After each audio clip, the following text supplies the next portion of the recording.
સ્વાગત છે મિત્રો ગુજુગાન ચેનલમાં।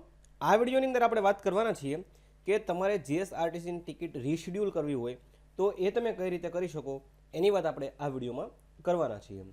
તો સૌપ્રથમ આપણે વાત કરીએ કે તમારે રીશેડ્યુલ કરવાની જરૂર શું કામ પડે। તો આજે 30 ઓક્ટોબર 2022નો દિવસ છે। માનો કે તમારી 1 નવેમ્બરે કોઈ બસમાં તમારે જવાનું છે, એ તમારું ફિક્સ છે અને એ તમે ટિકિટ કરેલી છે બુક ઓલરેડી। કઈ રીતે તમે ટિકિટ બુક કરી શકો એનો આપણે ઓલરેડી વિડીયો બનાવેલો છે।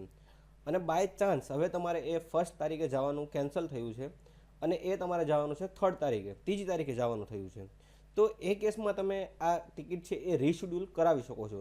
આમાં બીજો પણ ઓપ્શન છે, તમે જો ટિકિટ કેન્સલ કરાવશો તો એનો જે ચાર્જિસ હોય છે એ 25% કે 50% જે તમે ડેટ પ્રમાણે કરો જેટલા દિવસ અગાઉ એ પ્રમાણે અલગ અલગ એના ચાર્જિસ હોય છે, જેનો આપણે ઓલરેડી વિડીયો બનાવેલો છે। તો એ જો તમારે ટિકિટ કેન્સલ ન કરવી હોય તો એની માટેનો આ એક રસ્તો છે કે તમારે જો ટિકિટ રીશેડ્યુલ કરવી હોય, જો તમારું જવાનું કેન્સલ નથી થયું પણ પોસ્ટપોન થયું છે કોઈ કારણોસર, તો એ તમે રીશેડ્યુલ કઈ રીતે કરી શકો એની વાત આપણે આ વિડીયોમાં કરવાના છીએ। અને જે તમે ટિકિટ રીશેડ્યુલ કરો એમાં તમારે કોઈ પણ પ્રકારનો ચાર્જ દેવાની જરૂર પડતી નથી। માનો કે તમે અમદાવાદથી રાજકોટ જવાનું છે 1 તારીખે, બરાબર છે, એ તમારું જવાનું પોસ્ટપોન થયું છે અને 3 તારીખે જવાનું થયું છે, તો એ ડેટ છે તમે ચેન્જ કરી શકો છો, એમાં તમારે કોઈ પણ પ્રકારનો ચાર્જ દેવાનો નથી। અને જો તમે કેન્સલ કરાવશો ટિકિટ, તમારી 1 તારીખની ટિકિટ હોય એ તમે કેન્સલ કરાવીને પાછી તમે 3જી તારીખે કરશો તો એમાં તમારે 25% ચાર્જિસ છે એ તમારે કપાઈ જતો હોય છે। તો એ જો તમારે ના કરવું હોય તો તમે છે એ ટિકિટ રીશેડ્યુલ કરાવી શકો, જેથી તમને કોઈ પણ એનું નુકસાન થશે નહીં। ટિકિટનું જે તમારી ડેટ હશે એ જ ખાલી ચેન્જ થશે, બરાબર છે। તો આ વિડીયોની અંદર આપણે વાત કરશું કે એ તમારે જો રીશેડ્યુલ કરવી હોય તો એ તમે ટિકિટ છે એ કઈ રીતે કરી શકો છો। તો એની માટે સૌપ્રથમ જીએસઆરટીસીની ઓફિશિયલ વેબસાઇટ છે, એની લિંક તમને ડિસ્ક્રિપ્શનમાં આપી દઈશ। એમાં ઓનલાઈન યુઝરની અંદર રીશેડ્યુલ માય જર્ની એની ઉપર તમારે ક્લિક કરી દેવાનું છે।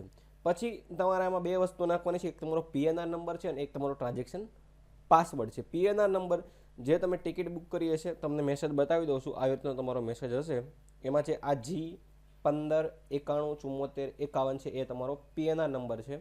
અને જે ટ્રાન્ઝેક્શન પાસવર્ડ છે એ તમારો અહીંયા ATXPNS કરીને જે આવે છે 7H5HWS3 એ તમારો ટ્રાન્ઝેક્શન પાસવર્ડ છે। તમારી પાસે મેસેજ આવ્યો હશે એમાં આ સેમ વસ્તુ હશે। જો તમારી પાસે PDF પ્રિન્ટ હોય તો એમાં પણ ટ્રાન્ઝેક્શન પાસવર્ડ અલગથી મેન્શન કરેલો હશે અને પીએનઆર નંબર પણ અલગથી મેન્શન કરેલો છે। જો તમારી પાસે PDF હશે તો આમાંથી તમારે લઈ લેવાનો છે।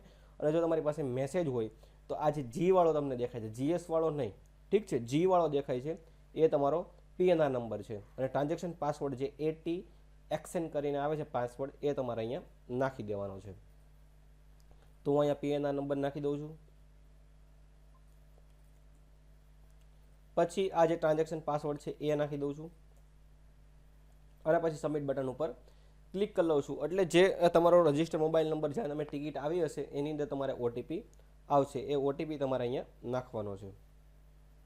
તો અહીંયા મારે ઓટીપી આવી ગયો છે, એ ઓટીપી હું નાખી દઉં છું 085385।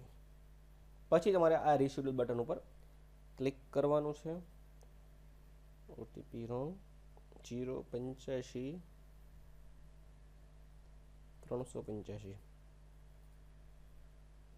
બરાબર છે। એટલે જે તમારી ટિકિટ હશે એની માહિતી અહીં આવી જશે। જર્ની ડેટ છે તમારી 15/11, જે તમે પેમેન્ટ કર્યું છે એની માહિતી આવશે, કઈ સીટ નંબર છે, ટૂંકમાં તમારી જે ટિકિટની તમામ વિગત છે એ આની અંદર તમને શો થઈ જશે।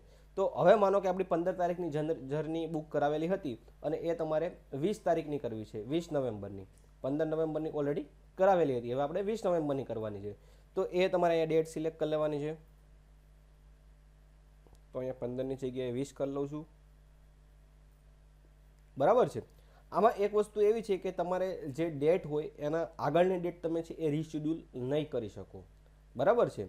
માનો કે આપણી આ 15 નવેમ્બરની ટિકિટ કરાવેલી છે અને એ જો તમારે અહીંયા 5 નવેમ્બરની કરવી હોય તો એ રીતે તમે અગાઉ રીશેડ્યુલ નહીં કરી શકો, આગળની ડેટ હશે એની જ અત્યારે તમે રીશેડ્યુલ કરી શકો છો, ઠીક છે। તો અહીંયા 20 નવેમ્બર સિલેક્ટ કરી લઉં છું અને અહીંયા સર્ચ બટન ઉપર હું ક્લિક કરી લઉં છું। એટલે 20 નવેમ્બરની જે કાંઈ બસ હશે એની માહિતી આવી જશે, કેટલી બસ અવેલેબલ છે અને કેટલો એનો ચાર્જિસ છે, બરાબર છે। તો આપણે અહીંયા માનો કે 11 વાગ્યાવાળી કરવી છે તો અહીંયા વ્યૂ સીટ ઉપર આવવાનું છે। પછી જે સીટ બુક કરાવી હોય એ સિલેક્ટ કરી લેવાની છે।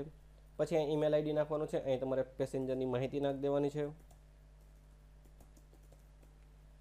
પછી તમારી એજ અને તમારું જેન્ડર અને પ્રોસીડ બટન ઉપર ક્લિક કરવાનું છે.